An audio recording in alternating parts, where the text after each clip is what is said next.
힐링가족 여러분 안녕하세요. 25년 6월 14일 미국 증시 브리핑입니다. 이스라엘이 이란의 핵시설 등을 공습한 데 이어서 이란이 이스라엘을 향해 미사일 수백 기를 발사해 보복 공격을 하면서 뉴욕 증시가 오늘 하락했습니다.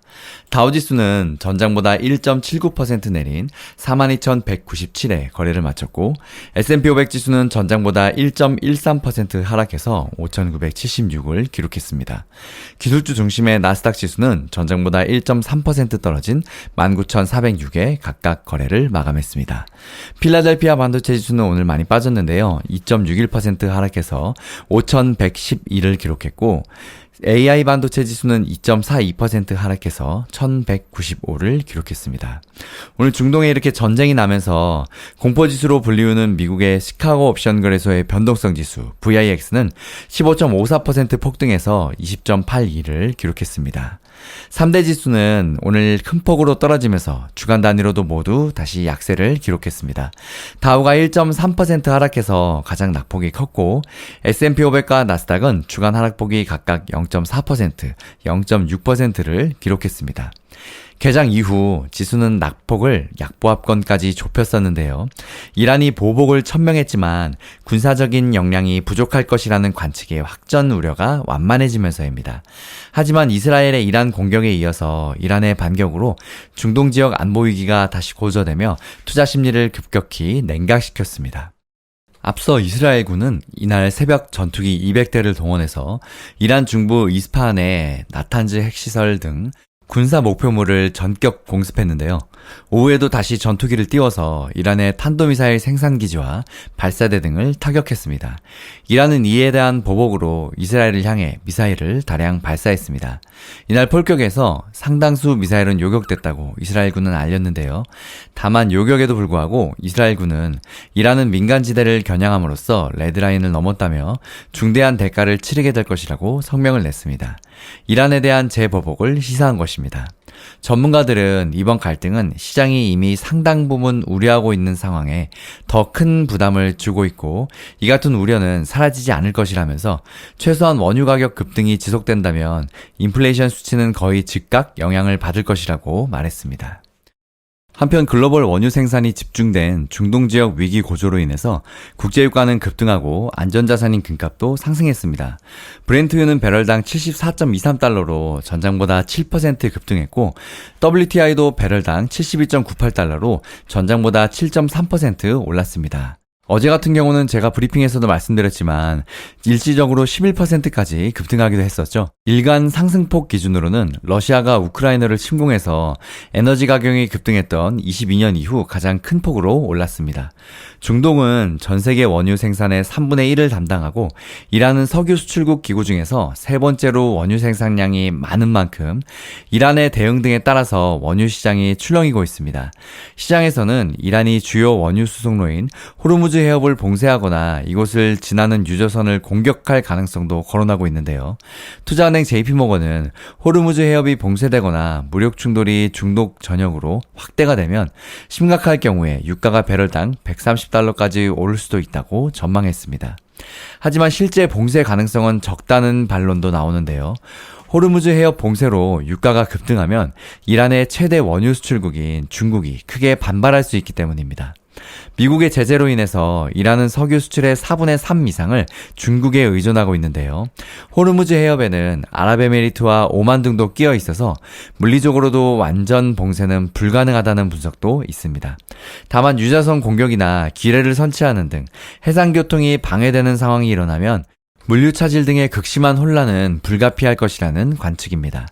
호르무즈 해협은 중동 석유와 가스의 수출 통로로 전 세계 천연가스의 3분의 1, 국내로 들어오는 중동산 원유 등 석유의 6분의 1이 지나갑니다.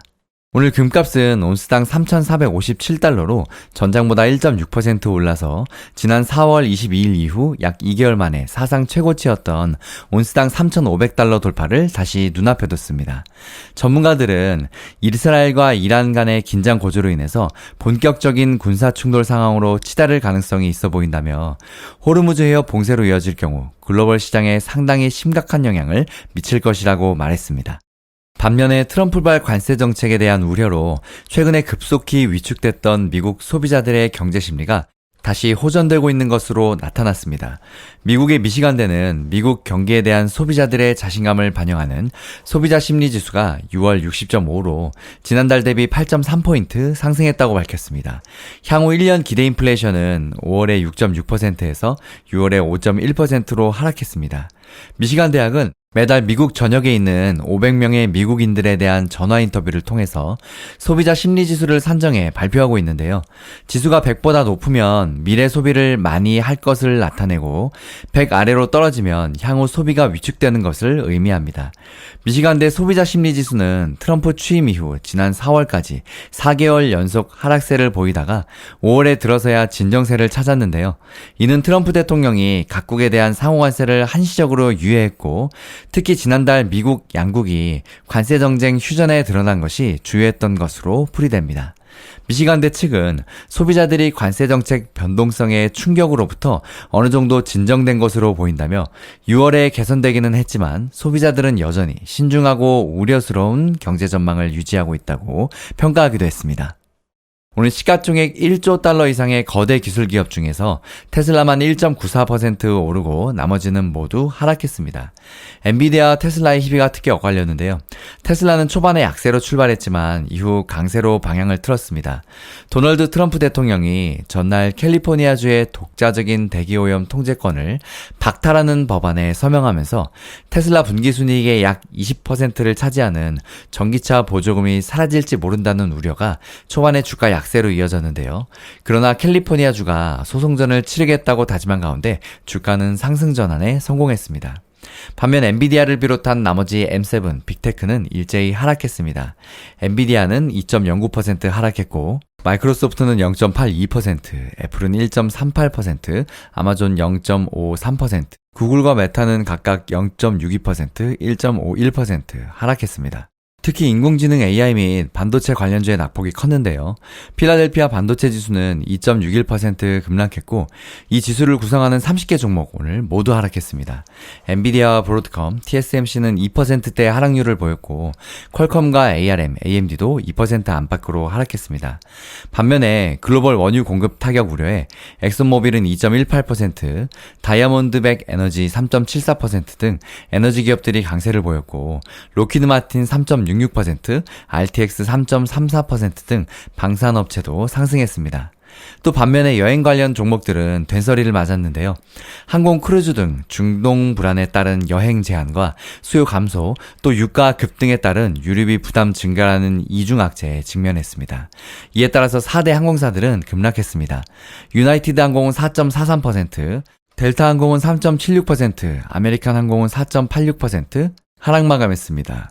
또 국제선 비중이 이들보다 낮은 사우스웨스트 항공도 2.61% 하락, 크루즈 업체 선두주자인 카니발은 4.92% 급락했고 노르웨이 크루즈는 5.02% 급락했습니다. 소프트웨어 기업 오라클은 1분기 실적이 시장 기대치를 웃돌면서 오늘도 7.69% 또 올랐습니다. 주간 상승률이 14.41%에 달했는데요. 2001년 이후 최고의 한 주입니다. 미국 증시 브리핑 이것으로 마칩니다. 힐링가 중 여러분 날이 엄청 더운데요. 행복한 주말 보내세요. 여러분 성공 투자 파이팅!